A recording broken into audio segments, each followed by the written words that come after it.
Okay, today's story picks up where we left off with Abraham and Sarah. God had made them a promise, and he kept it.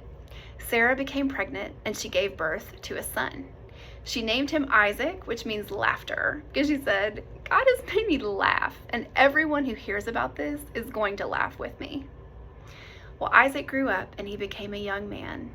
And one day God came to Abraham to test him. He said, Abraham. And Abraham said, Here I am. God said, Abraham, I want you to take your son Isaac, whom you love, and go to the land of Moriah. You're going to sacrifice him to me there on the mountain. Well, even though Abraham couldn't possibly understand what God was doing because of the promises that he had made, he trusted God and he obeyed him. And so the next morning he got up and took Isaac and 2 of his servants, and they loaded up the donkey with some wood that they had split, and they headed out. And after they traveled for about 3 days, they came to the place where he could see the mountain in the distance. And he told his servants, You stay here. The boy and I are going to go over there and worship, and then we'll come back to you. And so he took the wood from the back of the donkey, and he placed it on Isaac's back. And he took the fire and the knife, and they headed out. Well, when they got to the place, or as they were walking to the place, Isaac asked his father, Father, I see you have the wood and you have the fire, but where is the lamb for the sacrifice?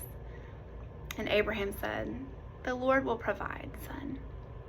And so they got to the place on the mountain where God had told him to go, and Abraham built an altar, and then he took the wood and put it on top of the altar, and then he bound his son Isaac, and he put him on top of the altar.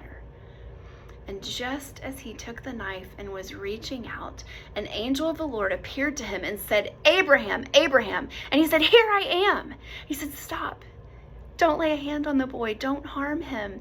Now I know that you fear the Lord, because you have not withheld your only son. And just then Abraham looked up and he saw a ram caught in the thorn bush by its horns. And he took that ram and he sacrificed him in place of his son Isaac. And then he named that place, The Lord Will Provide.